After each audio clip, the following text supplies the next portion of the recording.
স্বৈরাচারের দোষরদের তালিকা প্রকাশ। অন্তর্বর্তী সরকারের কাছে আমাদের দাবি থাকবে, এক, তালিকায় উল্লেখিত সকল স্বৈরাচারের দোষরদেরকে আগামী 31শে মে এর মধ্যে বাধ্যতামূলক অবসর দিতে হবে। আমাদের 2 নাম্বার দাবি, 3 সরকারি কর্মদিবসের মধ্যে তদন্ত কমিটি গঠন করে দৃশ্যমান কাজের অগ্রগতি দেশের জনগণকে দেখাতে হবে।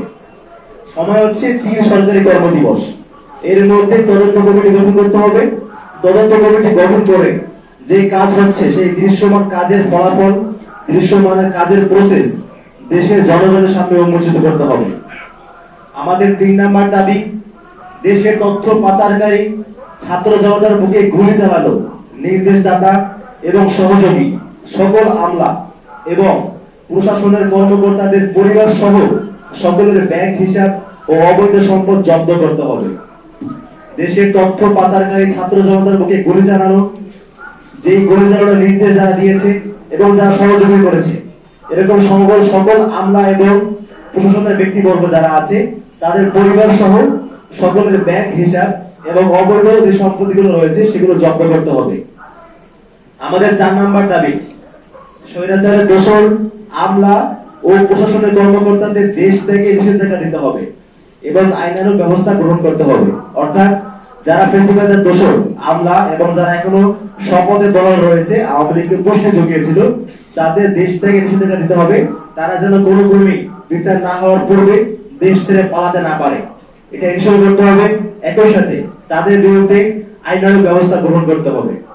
আমাদের 5 নাম্বার দাবি, আগামী 36শে জুলাই, সেই সিগনিফিকেন্ট 36শে জুলাই অর্থাৎ 5ই আগস্ট, আগামী 5ই আগস্টের মধ্যে এখনো পর্যন্ত চিহ্নিত সকল স্বৈরাচারের দোষরদের শ্বেতপত্র সরকারি ওয়েবসাইটে প্রকাশ করতে হবে।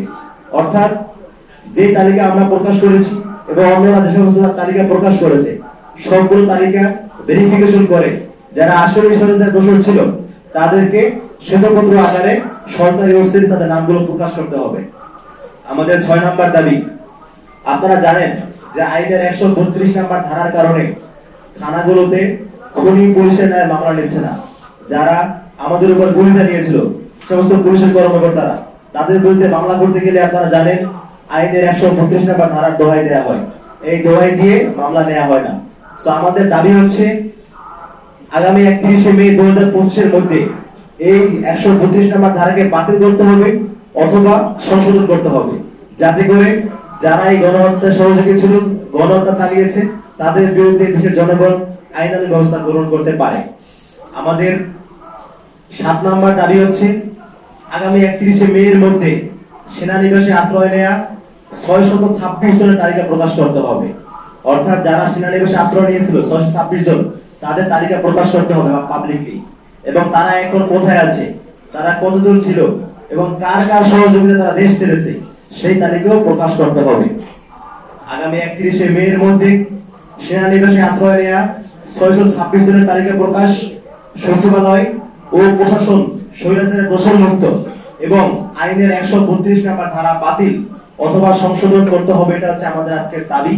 এবং এই দাবি যদি মেনে নেওয়া না হয়, যদি আমাদের এই যৌক্তিক দাবিগুলো মেনে নেওয়া না হয়, তাহলে আগামী 31শে মে এর পর থেকেই ছাত্র জনতা এবং জঙ্গি স্পিরিট ধারণকারী সকল সংগঠনকে সাথে নিয়ে, সকল মহলকে সাথে নিয়ে আমরা মার্চ টু সচিবালয় সহ এবং প্রয়োজন সাপেক্ষে এর চাইতে কোনো যদি কঠোর কর্মসূচি দেওয়া লাগে সেই কর্মসূচি আমরা দিব।